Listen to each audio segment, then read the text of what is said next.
भाजपच्या केंद्रीय निवडणूक समितीची काल रात्री उशिरा बैठक पार पडली। हरियाणा विधानसभा निवडणुकीसाठी उमेदवारांच्या नावावर बैठकीमध्ये चर्चा झाल्याची माहिती आहे। या बैठकीला पंतप्रधान नरेंद्र मोदींसह केंद्रीय मंत्री अमित शाह, जे.पी. नड्डा उपस्थित होते। आज पंतप्रधान नरेंद्र मोदी मुंबईत येत असून त्यांना जाब विचारणार असल्याचं खासदार वर्षा गायकवाड यांनी म्हटलं।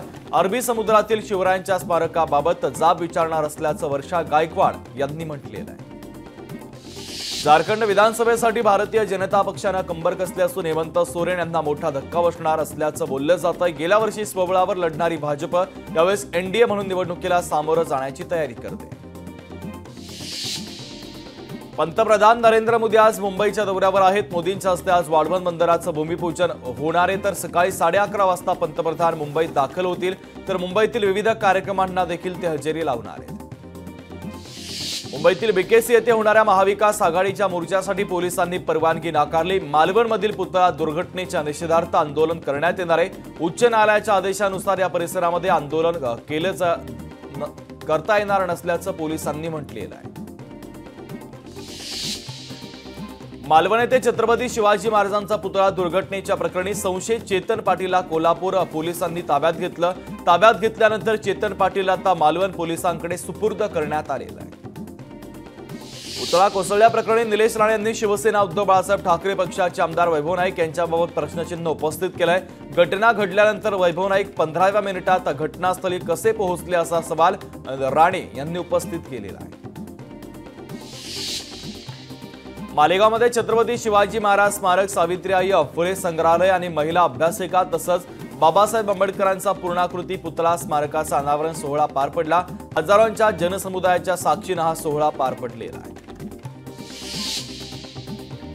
मुंबई गोवा राष्ट्रीय महामार्गाचं काम करणाऱ्या ठेकेदाराच्या विरोधात गुन्हा दाखल करण्यात आला। इंदापूर ते वडपाली या 26.7 किमी अंतराचा महामार्गाचं चौपदरीकरणाचं काम निकृष्ट दर्जाचं केल्यामुळे माणगाव पोलिसांमध्ये गुन्हा दाखल करण्यात आलेला आहे।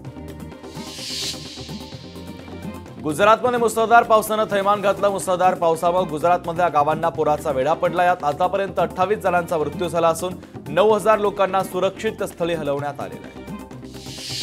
राजस्थानमध्ये पावसाचा हाहाकार पाहायला मिळतो। राजस्थानच्या सिरोही जिल्ह्यातील मीरपूर नदीला पूर आला। या पुरातून मानवी साखळी बनवत शेळ्यांना बाहेर काढल्याचा व्हिडिओ सोशल मीडियावर व्हायरल झाला आहे। अरबी समुद्रामध्ये गुजरात किनारपट्टीच्या उत्तरेला चक्रीवादळ निर्माण होण्याची शक्यता हवामान विभागाच्या वतीने वर्तवण्यात आली। ऐन पावसाळ्यामध्ये चक्रीवादळ तयार होणं ही दुर्मिळ बाब असून 1891 पासून आतापर्यंत केवळ 1964 या वर्षी ऑगस्टमध्ये अरबी समुद्रात चक्रीवादळ तयार झाल्याची माहिती आहे।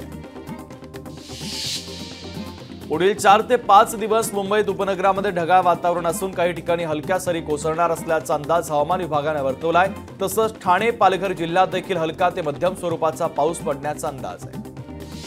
मुंबईतील पश्चिम रेल्वे मार्गावर आजपासून 10 तासांचा मेगा ब्लॉक घेतला जाणार आहे। गोरेगाव ते कांदिवलीच्या दरम्यान 6व्या मार्गाचं काम यासाठी मेगा ब्लॉक घेतला जातोय। आज रात्री 10 ते उद्या सकाळी 8 वाजेपर्यंत मेगा ब्लॉक असणार आहे। पिंपरी शहरामध्ये मागच्या आठवड्यात झालेल्या पावसामुळे अंतर्गत रस्त्यांची पुन्हा एकदा चाळण झाली आहे। त्यामुळे पुढील वर्षीपासून कंत्राटदार, उपअभियंता, कनिष्ठ अभियंता यांच्यावर जबाबदारी निश्चित केली जाणार असल्याचं आयुक्त शेखर सिंह यांनी म्हटलेलं आहे। पुणे ग्रामीण पोलीस दलातील पोलीस शिपाई भरती प्रक्रियेतील पात्र उमेदवारांची लेखी परीक्षा उद्या होणार आहे, तर लोणी काळभोरमधील MIT संस्थेतील विश्वराज बाग येथे सकाळी 10 वाजता परीक्षा होणार आहे। आर्थिकदृष्ट्या दुर्बल घटकातील विद्यार्थ्यांना प्रवेशाच्या वेळी पूर्ण शुल्क भरण्यास सक्ती करणाऱ्या महाविद्यालयांवर कारवाई करण्याचा निर्णय घेण्यात आला आहे। वैद्यकीय अभ्यासक्रमाला प्रवेश घेणाऱ्या विद्यार्थ्यांसाठी वैद्यकीय शिक्षण विभागानं हा मोठा निर्णय घेतलेला आहे। राज्यातील अभियांत्रिकी महाविद्यालयांमध्ये 98 अभ्यासक्रमांसाठी CET सेलच्या मार्फत प्रवेश प्रक्रिया सुरू आहे। यंदा संगणक अभियांत्रिकी अभ्यासक्रमाकडे विद्यार्थ्यांचा सर्वाधिक कल दिसतोय, तर प्रवेशाच्या दुसऱ्या फेरीत 1,42,000 विद्यार्थ्यांचा प्रवेश निश्चित करण्यात आलेला आहे। सारथी आणि महाज्योतीच्या संशोधक विद्यार्थी आक्रमक झाले, तर बार्टीप्रमाणे शिष्यवृत्तीसाठी 100% रक्कम देण्याची मागणी या विद्यार्थ्यांनी केली असून मागणी मान्य न झाल्यास तीव्र आंदोलनाचा इशारा देण्यात आलेला आहे।